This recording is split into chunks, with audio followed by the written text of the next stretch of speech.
Angelologia, a doutrina dos anjos. Esta é a nossa aula de número 1. Que a graça de nosso Senhor e Salvador Jesus Cristo, mais uma vez, seja derramada abundantemente na vida de cada ouvinte, na vida de cada irmão, na vida de cada pessoa que vai ouvir, que vai assistir essa aula de angelologia.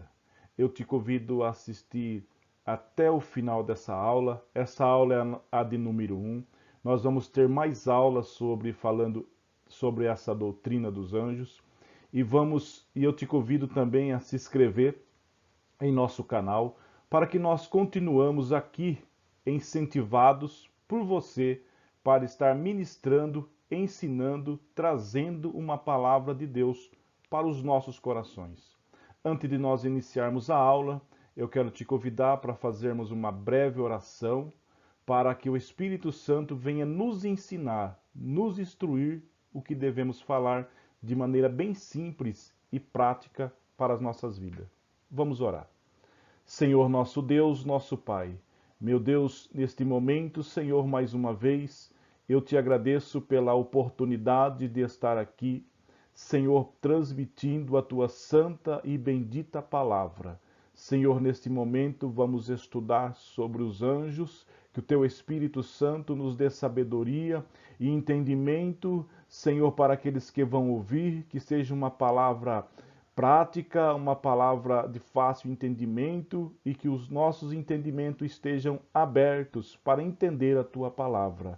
Papai, dai-nos sabedoria divina, sabedoria do céu para os nossos corações. Abençoa todos aqueles que vão ouvir esta mensagem, comentar, compartilhar, se inscrever. Continue abençoando os inscritos já do canal e aqueles que ainda vão se inscrever. Papai, é a minha oração em nome de Jesus. Amém. Aula de número 1 de angelologia. Lembrando que esta aula é do ensino básico em teologia. Eu vou estar fazendo aqui também aulas do ensino médio, do bacharel. Qual a diferença? Cada parte da teologia você vai se aprofundando mais no conhecimento. Essa é uma aula do ensino básico, mas eu vou estar postando aqui aula do ensino médio, do bacharel, porque eu também sou formado em bacharel em teologia. Então nós vamos ter aula aqui também de bacharel em teologia. Fique no nosso canal que nós vamos ter muita coisa boa aqui para a nossa edificação. Vamos para a aula de hoje. Angelologia, a doutrina dos anjos, aula de número 1. Anjos no Novo Testamento. A crença em anjo no Novo Testamento. Quando se fala em anjos, há uma crença muito grande, hoje nem tanto, mas já houve um tempo aí em que existia até a adoração a anjos. Hoje nem tanto, mas nós vamos ver nessas aulas que nós vamos ter aqui. Esta é a primeira, uma aula aí, pode-se dizer uma aula introdutória ao assunto, mas nós vamos se aprofundando cada vez mais. Os cristãos não eram o único grupo do primeiro século que acreditava na existência de anjos. Se você também acredita na existência de anjos, você está certo, porque eles existem, mas não para serem adorados. Eles são criaturas do Senhor, criados por Deus. Então a Bíblia diz que a única adoração que deve ser dada é ao Criador e não à criatura. Tudo que é criado não se deve ser adorado. Por que nós adoramos a Deus? Porque Deus existe desde a eternidade. Deus é eterno, Deus é infinito, Deus é imutável. Então os anjos existem e os cristãos não eram o único. E até hoje nós, os cristãos, não somos os únicos a acreditar em anjos. Acreditamos em anjos, mas não o adoramos. Sabemos qual é o seu serviço. A maioria das seitas do judaísmo, berço do cristianismo, professava a crença nesses mensageiros celestes, à exceção provável dos saduceus. Atos 23, versículo 8. Vamos ler esse versículo. Atos, capítulo 23, versículo 8.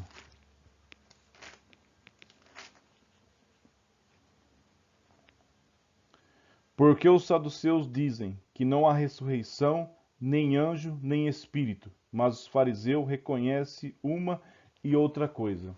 Então, com exceção dos saduceus, o- os saduceus eles não acreditavam nem na ressurreição e também não acreditavam em anjos e nem em espírito. Os saduceus eram uma exceção no tempo de Jesus Cristo, que eles não acreditavam em anjos. Então já fica aqui uma grande informação para nós saber que havia um grupo de pessoas que não acreditavam em anjos. E hoje também, no século que nós estamos vivendo, não é diferente. Tem pessoas que também não acreditam em anjos. E no tempo da igreja primitiva, de Atos dos Apóstolos, até no tempo em que Cristo andou aqui pela terra, no seu ministério terreno, o grupo dos saduceus estava lá. E eles também não acreditavam em anjos. O interesse dos judeus por anjo havia crescido de forma notável durante o período intertestamentário, quando o segundo templo foi construído após o retorno do cativeiro babilônico. Então, o interesse judaico pelos anjos cresceu ainda mais depois do tempo, da construção do segundo templo, após o retorno do cativeiro babilônico. Nós vamos ver nas próximas aulas por que ainda mais cresceu para os judeus a fé de acreditar em anjos. É provável que esse aumento de interesse pelos anjos tenha ocorrido como resultado da ênfase nesse período, a ideia de que Deus havia se distanciado do seu povo, já que não havia mais profeta. A ausência de profecias, a ausência de profetas ou os mensageiros oficiais de Deus ao seu povo provocava a necessidade de outros mediadores da vontade divina. Os anjos vieram ocupar esse espaço no judaísmo do segundo templo. Houve um período intertestamentário aí de aproximadamente de 400 anos. É um período que se dizem que Deus silenciou, não falou com o seu povo. Eu, particularmente, não posso acreditar nisso, que Deus se silenciou durante 400 anos, porque são 400 anos de história. Deus esteve sempre no controle de tudo e o cenário para que Jesus nascesse estava sendo criado. Então, nesse período, o povo volta de Babilônia, reconstrói novamente o templo. Nós sabemos que ele foi destruído na invasão babilônica. Depois, quando ele volta, é reconstruído novamente, e daí não há profetas para falar com o povo. Então, precisa que alguém ocupe o lugar. E os anjos fizeram essa parte. Nós temos os anjos com Daniel, e nós vamos ver mais passagens no Novo Testamento que anjos vieram entregar profecias, palavras da parte de Deus, mas nunca vieram para ser adorado. Vieram para entregar uma mensagem e depois retornaram, mas nunca para ser adorado. Vamos continuar. O aumento do interesse pelo mundo celestiais e pelos seus habitantes, os anjos, nota-se nos escritos judaicos produzidos antes ou logo após o nascimento do cristianismo. Exemplo dessa tendência se percebe em alguns livros apócrifos, como Esdras, Tobias, Macabeus. Se você nunca leu os livros apócrifos, é bom que você pesquise e leia o livro apócrifo, que daí você vai encontrar muitas coisas.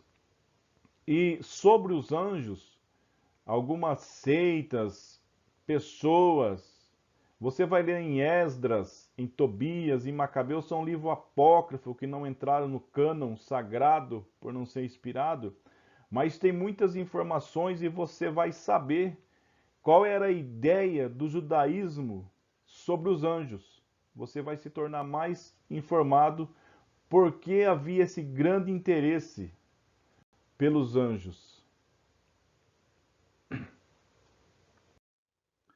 O mesmo se vê em alguns dos escritos dos sectários do Mar Morto, achado nas cavernas de Handikuran, como o rolo da batalha entre os filhos das trevas e os filhos da luz. Alguns dos escritos produzidos pelo movimento apocalíptico dentro do judaísmo, mas que os escritos de outros movimentos enfatizavam o ministério dos anjos. Primeiro Enoque, o livro de Enoque vai falar muito dos anjos. Há citações na Bíblia que estão nesses livros apócrifos. Vou dar um exemplo aqui. Judas, lá no versículo 14, ele faz menção de uma profecia de Enoque.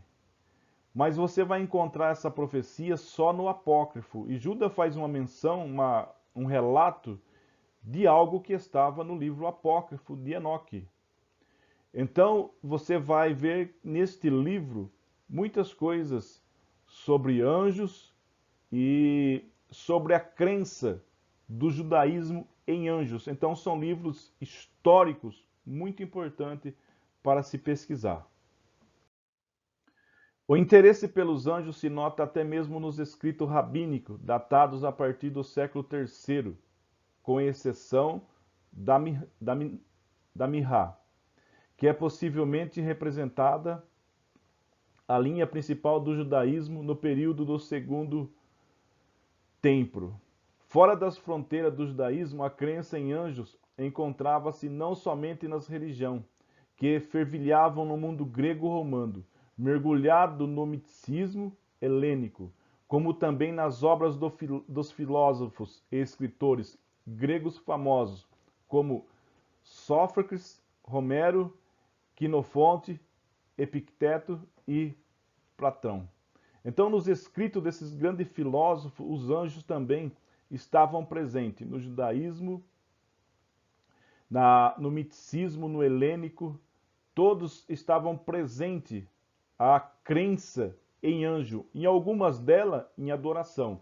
Fazia-se até culto, fazia-se culto de adoração aos anjos, coisa que a Bíblia condena. A biblioteca de Nag Hammadi, descoberta no século 1945, nas areias quentes do deserto egípcio, apresenta material gnóstico datando do século IV com uma elaborada angelologia, onde a distância entre Deus e os homens é coberta por 30 arcanos, seres intermediários, possivelmente anjos que guardam as regiões celestes. Os papiros mágicos desta coleção contêm fórmulas para atrair os anjos. Então, é de muito tempo que vem essa crença, esse misticismo em anjos. Há pessoas que dizem que existem regiões que são guardadas por anjos, outros em anjos da guarda. Há uma crença muito forte em anjos. Embora datando do século IV, esses escritos possivelmente refletem crenças que já estavam presentes de forma incipiente no mundo grego-romano desde antes de Cristo. Em contraste aos escritos produzidos em sua época, a literatura do Novo Testamento é bem mais discreta e reservada em seus relatos da atividade angélica. Agora nós vamos ver no Novo Testamento a atuação dos anjos, como os anjos atuavam, a sua atividade, e vamos trazer aqui para nós qual a função, qual é a atividade, o serviço dos anjos. Nós vamos aqui, acredito, nós vamos ter 3 ou 4 aulas aqui sobre angelologia e vamos chegar até na batalha espiritual. Então, vai ser aí uma aula de angelologia muito edificante para a nossa vida. Palavras mais comuns para anjos no Novo Testamento. Agora vamos ver qual palavras se direciona a anjos no Novo Testamento. Nós devemos tomar muito cuidado agora, porque vai ter lugares que vai estar se referindo a anjos e não vai estar se referindo a seres celestiais, mas a pessoas, a mensageiro. Lembre que João Batista também foi chamado de anjo, mas não porque ele era um anjo de asa, anjo do céu, não, porque ele era mensageiro. Vamos ver as palavras mais comuns para anjo no Novo Testamento. Vai ser palavras simples para o nosso entendimento, porque nós estamos numa aula básica de teologia. A palavra mais usada no Novo Testamento para anjo é angelos, que é a tradução regular da Septuaginta da palavra hebraica malak. Ambos significa mensageiro. Malaquias, malak. Significa o quê? Mensageiro da palavra de Deus. Então nós já temos duas aqui. Angelos, também para anjo e mensageiro. E temos a palavra malak. Ambos as duas significam a mesma coisa. Mensageiros. Angelos é usada umas poucas vezes no Novo Testamento para mensageiros humanos, como por exemplo os emissários de João Batista a Jesus. Lucas 7:24. Vamos ver. Lucas 7:24. Vamos ver algum versículo. Lucas, capítulo 7, versículo 24.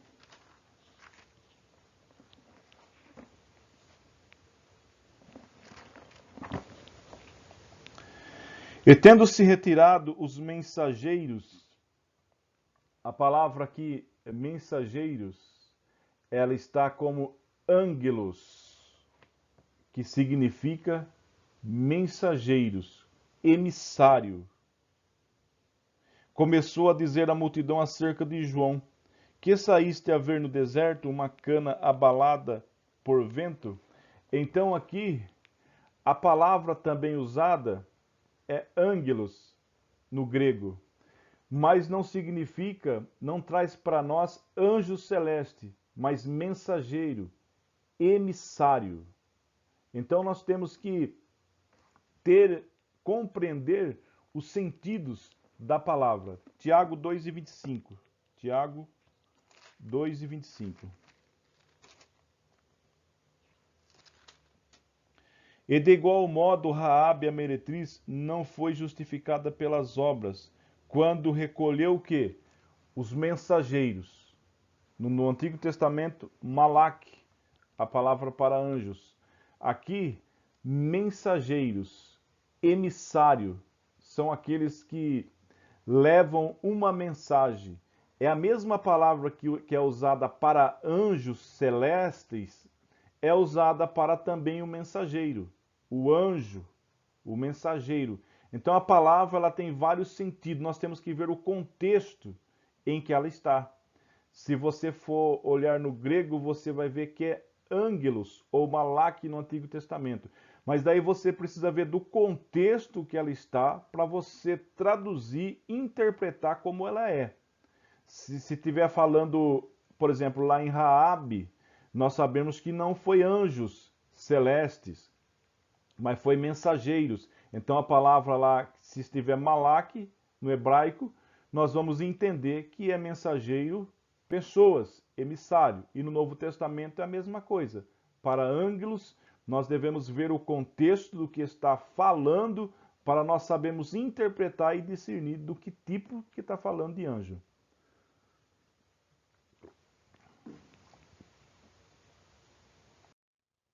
Na maioria esmagadora das vezes, a palavra refere-se aos mensageiros de Deus, que povoam o mundo celeste e assistem em sua presença. Ângelos é usada tanto para anjos de Deus quanto para anjos mau. Outra coisa que nós devemos diferenciar aqui. É a mesma palavra que é usada para anjos mau, é a mesma palavra que é usada para anjos bons, vamos dizer assim, para anjos de Deus. Então, é tudo o contexto que manda. Porque a gente está falando de anjos, mas ele está falando de anjos malignos. E se você não lê o contexto, Você vai fazer uma mistura totalmente. Então é outra coisa que nós devemos saber interpretar. Primeiro, ângelos está mencionado a mensageiros, emissário, aquele que leva a mensagem. E agora também a mesma palavra que é usada para os anjos caídos, anjos demônios, também é usado para os anjos de Deus. Então tudo que vai em volta aqui é o contexto de onde essa palavra está inserida, para nós entendermos o sentido da palavra. Existe outro termo no Novo Testamento para se referir a anjos, o qual só Paulo emprega: principados e potestade.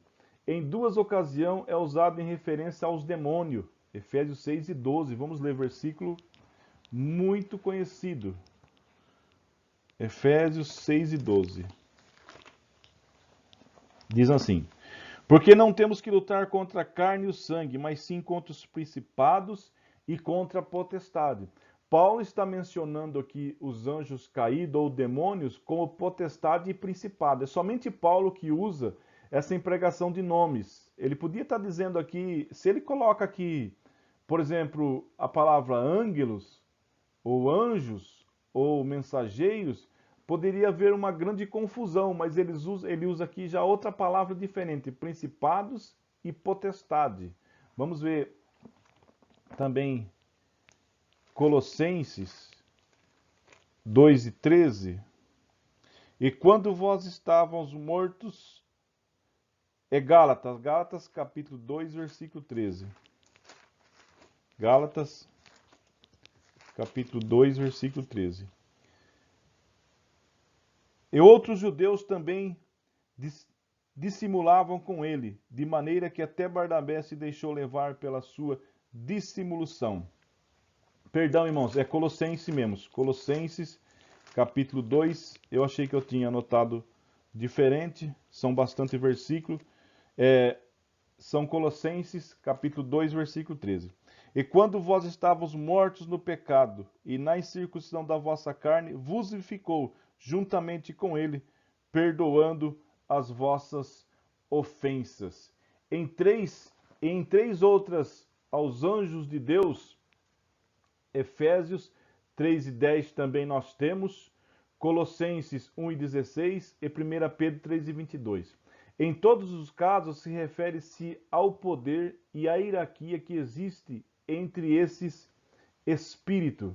Então Paulo é a único apóstolo, a única pessoa do Novo Testamento que faz com que use outras palavras no lugar de anjos caídos ou demônios. Ele usa potestade e principados.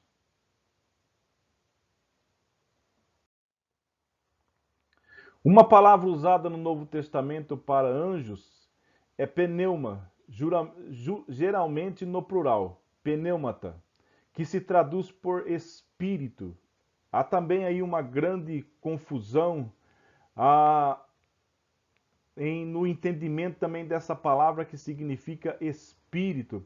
Nós vamos ver aqui alguma coisa aí sobre estudiosos que algumas passagens da Bíblia traduz essa palavra como anjos e como espírito. Muitas seitas e heresia faz uma grande confusão sobre essa palavra pneumata, que se traduz por espírito, embora o termo seja empregado geralmente para os anjos maus e caídos.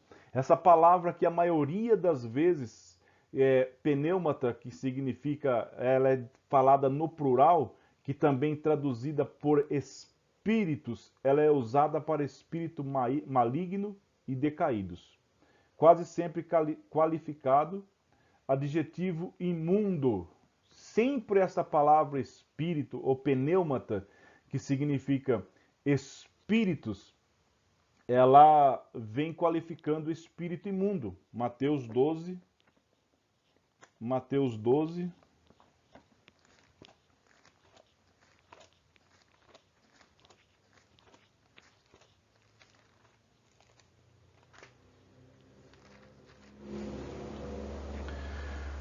Mateus 12.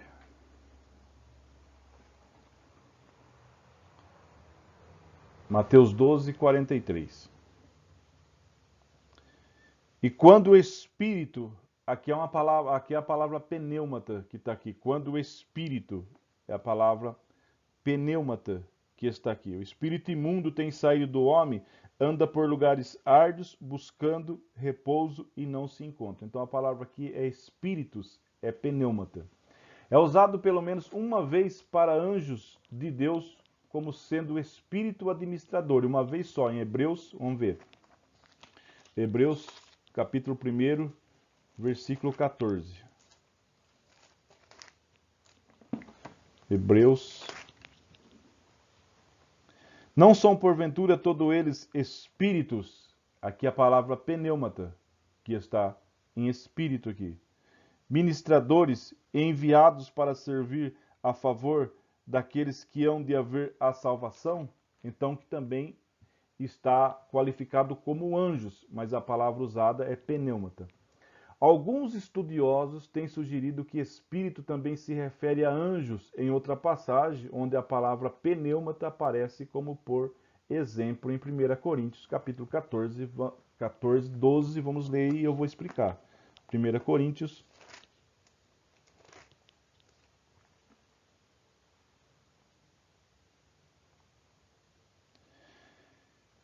Assim também vós, como desejais dons espirituais, procurar abundar neles para edificação da igreja. Aqui que entra um erro muito grave em algumas teologias e alguns ensinos teológicos que se referem. Olha, alguns estudiosos têm sugerido que espírito também se refere a anjos, em outra passagem onde a palavra pneumata aparece, como por exemplo no texto que eu li. Eu não concordo com esses ensinos que nessa palavra aqui signifique espírito, está se referindo a anjos. Então tem muita gente que ensina que quem distribui os dons, interpretando dessa forma, são os anjos. E os dons são distribuídos pelo Espírito Santo com a sua vontade, da maneira como ele quer. É assim que nós aprendemos. Mas tem muitos ensinos e seita que ensina que quem distribui os dons são os anjos. Não, são os espíritos, são o Espírito Santo. Vamos continuar. Nesse versículo, o apóstolo Paulo aprova e incentiva o desejo dos membros da igreja por pneumata, a expressão quase que universalmente traduzida como dons espirituais, devido ao contexto. De acordo com alguns estudiosos, Paulo, na verdade, não se refere aos dons espirituais, mas aos anjos que estavam presentes nos cultos. Olha isso daqui, ó. Presta atenção, ó. Vou repetir de novo. Como dons espirituais. De acordo com alguns estudiosos, Paulo, na verdade, não se refere aos dons espirituais. Alguns estudiosos acham que Paulo não está referindo. 1 Coríntios 11:10. Quer ver? Portanto, a mulher deve ter sobre a cabeça sinal de poderio por causa dos anjos.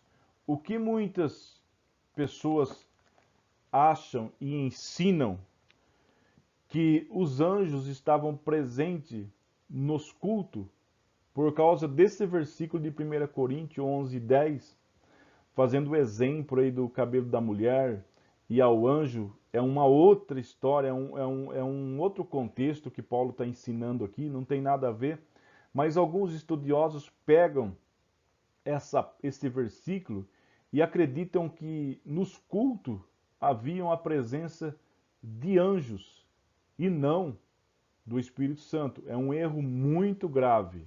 Vamos continuar. Sua tese é que existe uma relação estreita entre as manifestações sobrenaturais que estavam acontecendo na igreja de Coríntio e o ministério angélico. Essa é uma tese de alguns estudiosos, não é a minha, não é isso que eu estou ensinando. É tese, eu estou dizendo aqui que alguns estudiosos têm essa tese que na igreja de Coríntio, nos cultos, havia uma presença dos anjos e os dons espirituais eram distribuídos por eles. Não é o que eu prego, não é o que eu ensino. Tais manifestações ou parte delas não era produzida pelo Espírito Santo, e nem também por espírito maligno, mas por esse espírito bom. Olha só, é uma contradição à palavra de Deus. Eles não eram tais manifestações, pessoas acham que não eram feitas pelo Espírito Santo, por espírito maligno, mas por espírito bom. Não. Quem atuava na igreja era o Espírito Santo. Ele que distribuía os dons, não tinha nada a ver com coisa angelical. Era o Espírito Santo que distribuía e distribui até hoje.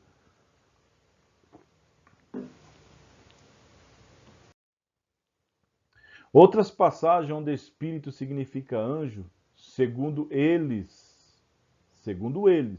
estudiosos, são em 1 Coríntios, vamos ler. Só para nós termos 1 Coríntios, capítulo 14, versículo 32.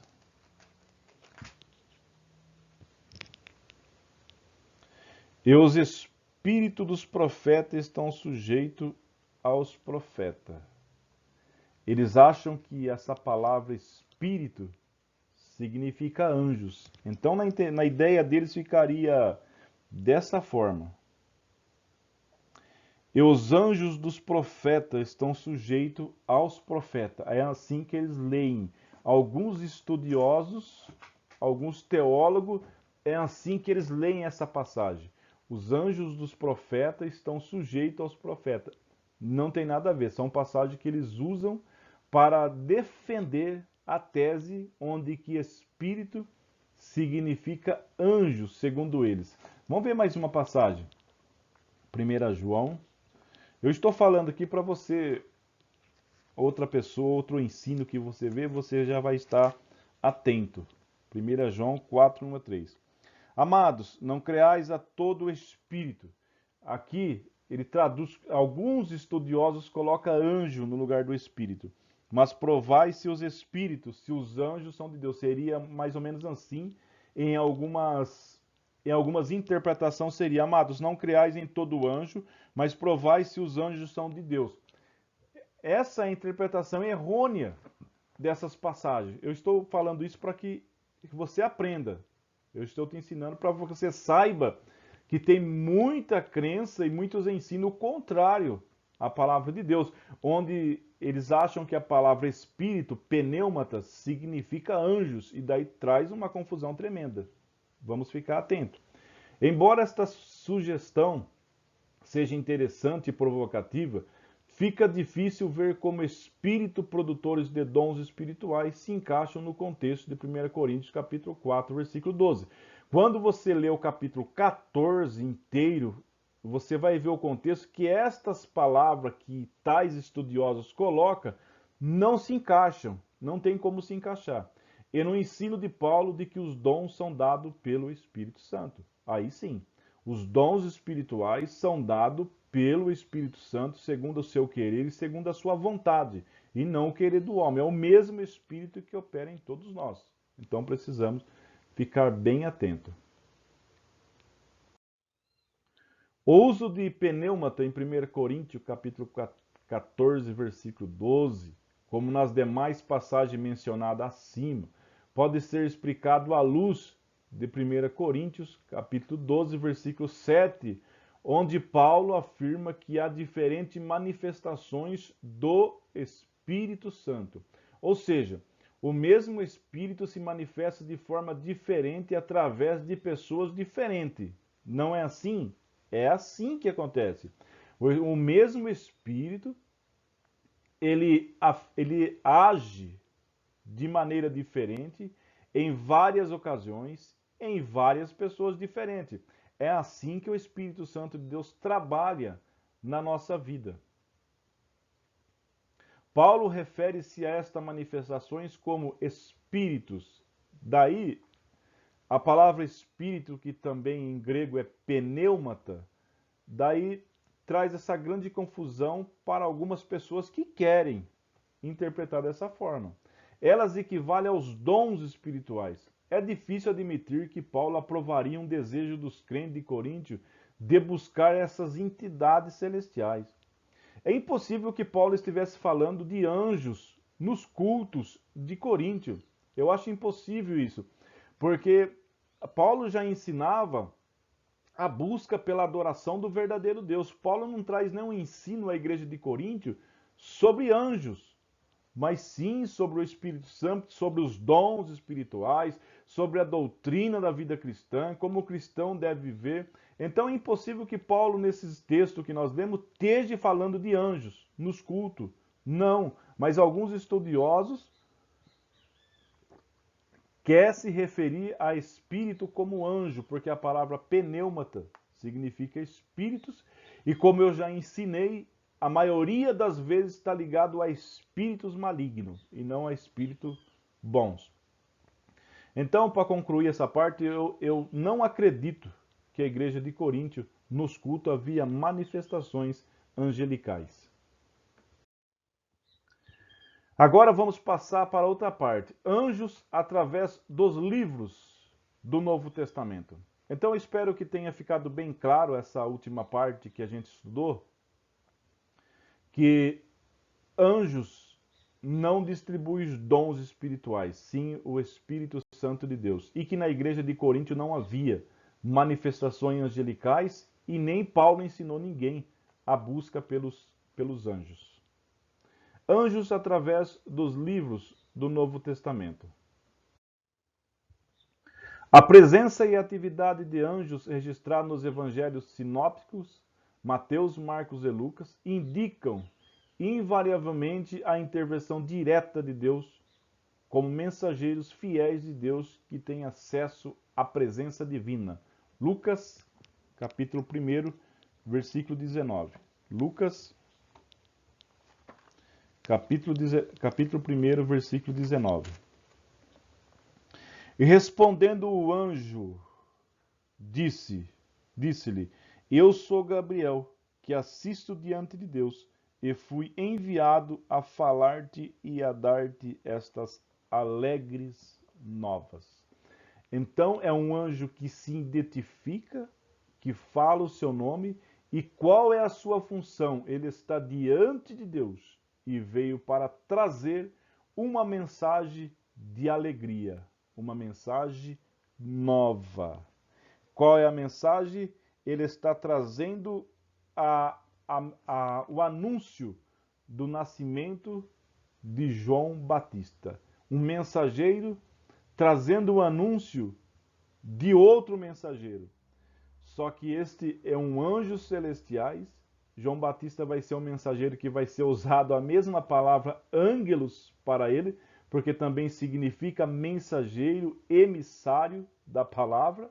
Só que num outro contexto, num outro sentido, João Batista não era um anjo celestiais, mas de carne e osso como nós. E aqui temos um anjo que identifica, e eles são fiéis a Deus e têm acesso à presença de Deus. A visita ou a intervenção de um deles equivale a uma manifestação divina. O anjo, a presença do anjo Gabriel, equivale a uma manifestação divina no ambiente. É Deus que enviou o anjo para falar para entregar a mensagem vinda do céu. Hoje, nós precisamos de anjo para falar conosco? Não. Alguns casos pode acontecer? Até pode. Mas hoje nós temos o quê? A palavra de Deus. Nós temos a Bíblia. Nós temos o Espírito Santo. Não é necessário que anjos fiquem vindo trazendo palavra para nós. Porque nós temos a Bíblia, a palavra de Deus, para falar conosco.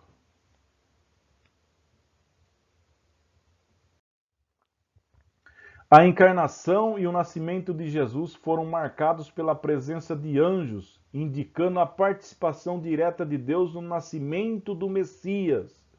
Todos nós sabemos desta passagem do nascimento do Messias em Mateus, capítulo 1, versículo 20, que também anjos vêm trazer o anúncio do nascimento de Jesus.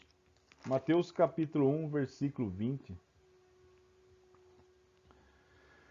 E pensando ele nisto, eis que em sonho lhe apareceu um anjo do Senhor, dizendo: José, filho de Davi, não temas a receber a Maria, tua mulher, porque o que nela está sendo gerado é do Espírito Santo. Duas manifestações divinas. O anjo falando e o que estava sendo gerado no ventre de Maria era do Espírito Santo. Então, o nascimento de Jesus foi marcado por coros angelicais, por anjos trazendo a mensagem. Embora os evangelhos não registrem quase nenhuma participação direta dos anjos assistindo a Jesus em seu ministério, o que poderia ter ocorrido se Jesus quisesse. Olha o que está Mateus. Se Jesus quisesse, tinha. 26:52. Então Jesus disse: embainha a tua espada, porque todos que lançam mão de ti morrerão. Mateus 26:52. E disse-lhe: embainha a tua espada, porque todos que lançarem mão da espada, a espada morrerão. 53.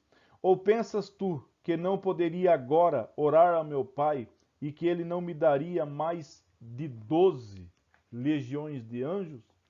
Então, naquele momento, se Jesus está sendo preso, é a passagem onde Pedro tira a espada da bainha e corta a orelha de Malco. Se Jesus naquele momento quisesse pedir ao Pai 12 legiões de anjos, um anjo já faz um estrago tremendo, agora imagine 12 legiões de anjos poderia ter pedido e o Pai enviaria, mas Jesus não. Os anjos acompanharam o Senhor e se rejubilaram à medida em que os pecadores se arrependiam. Lucas 15, versículo 10. Lucas 15. Assim vos digo que a alegria diante dos anjos de Deus por um pecador se arrepende. Então a alegria, júbilo no céu, quando um pecador se arrepende, quando uma alma é resgatada das profundezas do inferno, os anjos jubilam, fazem festa diante de Deus. Por causa do sacrifício de Jesus Cristo, alguém está reconhecendo que Jesus Cristo é o único Salvador. As poucas vezes em que se manifestam visivelmente, tinham como propósito demonstrar que ele era amado e aprovado por Deus. Mateus, os anjos, Mateus capítulo 4, versículo 11. Então o diabo deixa, e eis que chegaram quem? Os anjos. E fizeram o quê? Serviram o nosso Senhor Jesus. É a passagem que Jesus é conduzido ao deserto e passa lá 40 dias e 40 noites em jejum. E ali Satanás é derrotado mais uma vez, vencido pelo nosso Salvador. E depois, no final de 40 dias, 40 noites, aparecem os anjos para servir o nosso Salvador. Os anjos ainda participaram da sua ressurreição, na anunciação às mulheres e da anunciação aos discípulos de que Jesus havia de voltar. Olha a atividade dos anjos aqui. Na ressurreição de Jesus, quem está lá? Os anjos, para anunciar às mulheres que ele não estava mais ali, mas já havia ressuscitado. Eles vieram para trazer a boa nova que Maria estava sendo gerada pelo Espírito Santo. Depois, na ressurreição, a quem que esse anjo dá essa boa notícia? Dá a notícia a José e Maria, gerando pelo Espírito Santo o Filho de Deus. Traz uma notícia do nascimento.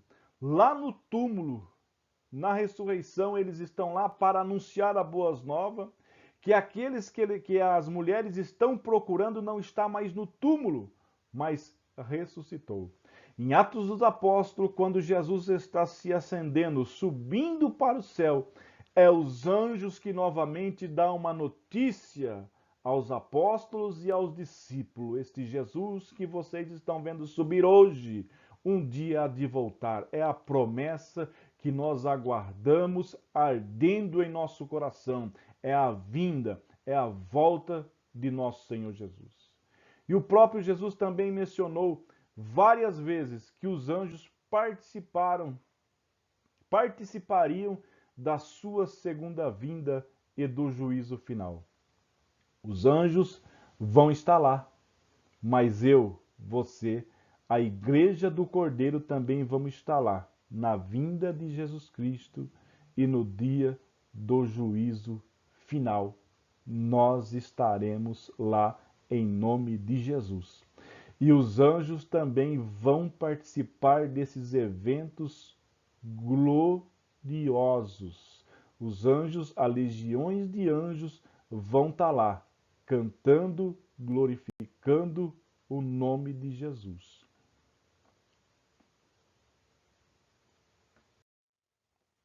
Embora nos evangelhos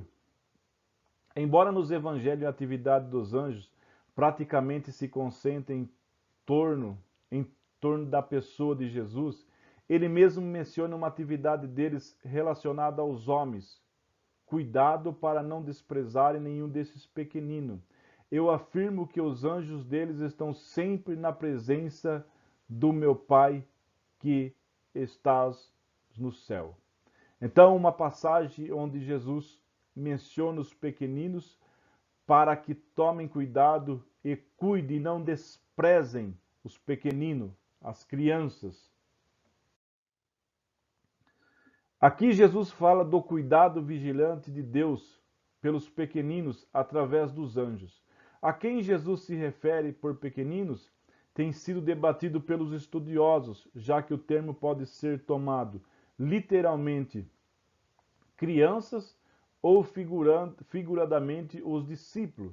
Talvez a última possibilidade deve ser a preferida, já que Jesus usa regularmente pequeninos para se referir aos discípulos.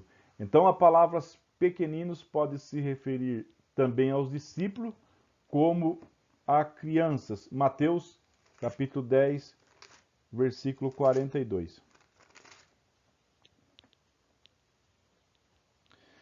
E qualquer que tiver dado só que seja um copo de água fria a um desses pequenos em meu nome de discípulo, em verdade vos digo que de modo algum perderá o seu galardão. Então, algumas vezes Jesus se referiu pequeninos, a maioria das vezes aos discípulos. Então aí traz um grande debate a quem Jesus estava referindo algumas vezes, a crianças ou ao discípulo. Mas cada contexto, cada passagem, nós interpretamos ela como ela deve ser. Algumas vezes Jesus falando a crianças e outras vezes aos seus discípulos. Qualquer que seja a interpretação, a passagem, não está ensinando que cada crente ou criança tem seu próprio anjo da guarda. Então já fica aqui esclarecido que qualquer da maneira que a pessoa interprete como pequenino, criança, como pequenino, discípulo, não significa, não está ensinando que cada criança ou cada discípulo tenha seu anjo da guarda, como era crido popularmente entre os judeus na época da igreja primitiva.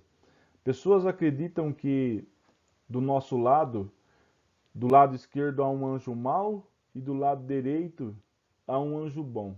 Quantas vezes você ouviu falar isso antigamente, talvez quando você era criança? Eu já ouvi muitas vezes pessoas falando sobre isso, o anjo da guarda. Do lado esquerdo tem um anjo que te faz pecar, e do lado direito tem um anjo que te faz ir pelo bem. Isso daí são miticismo, são ideias, crenças que não existem. Anjos da guarda, anjo mau e anjo bom do seu lado. É uma crença do miticismo. Fazia parte dessa crença que o anjo guardião poderia tomar a forma do seu protegido. Atos 12 e 15, vamos ler. Atos 12.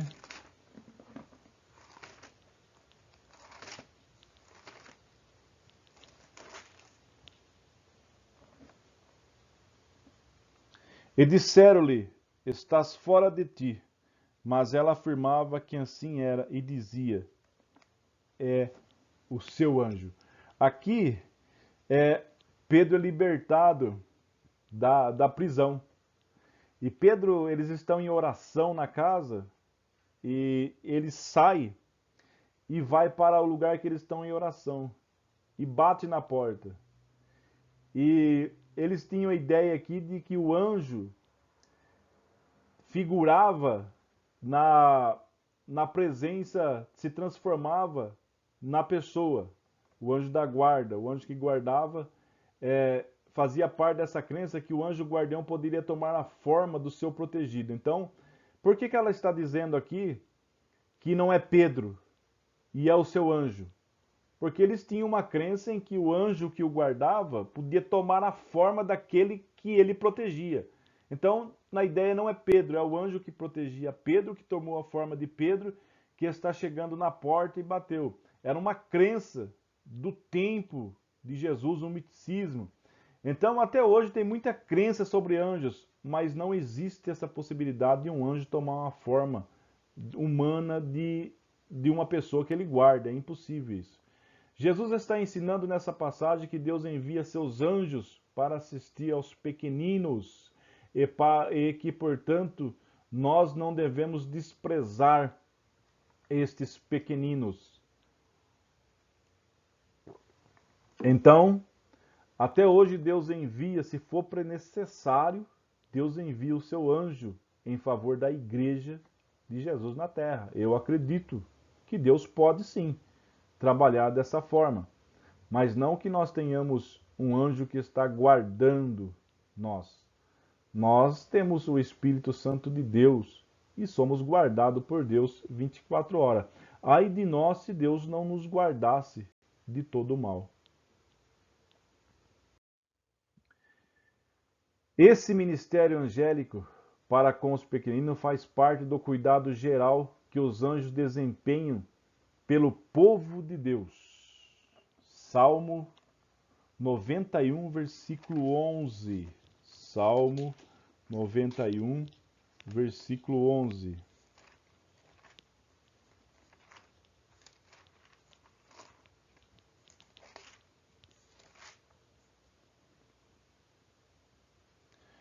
Porque os seus anjos dará ordem ao teu respeito.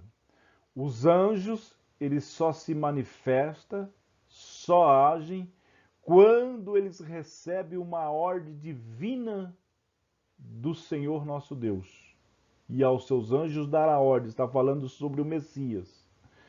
O Salmo 91 é um salmo de muito miticismo. As pessoas pegam o Salmo 91, deixam aberto em cima da estante, em cima da televisão, em cima do criado mudo, no quarto, em todo lugar que a gente vai, a gente vê Salmo 91 aberto. Mas o Salmo 91 é um salmo messiânico, está apontando para o Messias. Não que a igreja não seja guardada, mas é um salmo que está apontando para o Messias. Hebreus, capítulo 1, versículo 14. Hebreus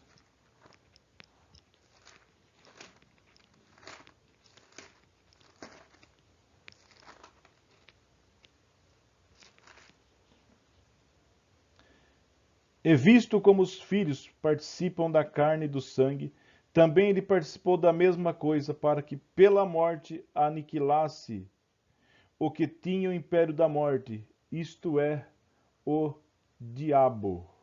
Então, é aos Hebreus, capítulo 1, versículo 14 também. Não são porventura todos eles espíritos ministradores enviados para servir a favor daqueles que hão de herdar a salvação? Então, anjos estão a favor da igreja, daqueles que vão herdar a salvação. Todas as vezes que é necessário, Deus os envia. A passagem, portanto, não deve ser tomada como suporte à crença popular em anjos da guarda. Nós não podemos ter essa crença de anjos da guarda. Nós temos anjos que protegem, que estão a serviço de Deus. Anjos não ficam vagando. Anjos não vagam pela terra, mas eles ficam a serviço de Deus, à ordem de Deus. É importante notar que o Evangelho de João faz pouquíssima referência à atividade dos anjos, embora, segundo João, Jesus tenha tido aos seus discípulos no início do seu ministério que eles viriam os anjos subindo e descendo sobre si. Está lá no início do Evangelho de João, capítulo 1, versículo 51, que a partir daquele momento eles viriam anjos subindo e anjos descendo. Possivelmente esta passagem não deve ser entendida literalmente no que se refere aos anjos, mas apenas como uma alusão ao sonho de Jacó. Lembram do sonho de Jacó? Que Jacó tem um sonho de uma escada da terra, do céu na terra ou da terra no céu, em que anjos sobem e descem? Foi uma lembrança que Jesus trouxe, uma tipologia, trazendo à mente aos discípulos uma passagem que já havia acontecido no Antigo Testamento. E ao seu cumprimento na pessoa de Cristo, unindo o céu e a terra. Então, a visão de Jacó, de uma escada que tocava os céus, é uma tipologia de Cristo que liga uma passagem que todos que querem chegar a Deus têm que ser por quem? Por Jesus Cristo. Jesus Cristo é uma tipologia, Jesus estava dizendo como se fosse uma escada que nós temos que subir e chegar até o céu. Cristo é a porta, a entrada que nós temos que entrar. No relato de João das Boas Novas, os anjos só se revelam a sua presença ao lado da sepultura. No relato de João das Boas Novas, os anjos só revelam a sua presença ao lado da sepultura de Jesus. Então, em João, nós temos relatos pouquíssimo de anjos. João vai relatar anjos na sepultura de Jesus, na sua ressurreição. Esses fatos indicam que as aparições angélicas durante o período em que Jesus esteve presente fisicamente entre nós foram relativamente poucas e quase toda associada com o seu nascimento, ministério, morte e ressurreição. Nós já estamos caminhando para o final. Foram associados no nascimento, no ministério, morte e ressurreição de Jesus. Então, na trajetória de Jesus, no seu ministério terreno, os anjos estavam presentes no seu nascimento, durante o seu ministério, durante a sua morte e a sua ressurreição. Era conveniente que a vinda do Filho de Deus ao mundo fosse marcada por essa atividade angélica e especial. E aqui eu quero te dizer algo especial e importante. O nascimento, o ministério de Jesus e a sua vida, a sua ressurreição foi marcada por anjos, atividade angelical. A vinda de Jesus Cristo, nosso Salvador, para trazer juízo ao mundo, será marcada também pela presença dos anjos. Serão marcadas pelo angelicais. E só para te lembrar, o trono de Deus é repleto de querubins e serafim. A sustentação do trono de Deus é sustentada por querubins. Eu quero falar em outras aulas aqui sobre o trono de Deus e sobre a sustentação, a guarda do trono de Deus. Não que o trono de Deus necessite de guarda, mas os anjos estão ali cantando dia e noite, louvando ao nosso Criador. É maravilhoso. Apesar de a narrativa do livro de Atos abranger um período marcado por intensas manifestações sobrenatural, que foi o nascimento da igreja, e as aparições angélicas registradas pelo autor são relativamente poucas. Não há aparição de anjos em grupo, à exceção dos dois homens em vestes resplandecentes em locais da ascensão.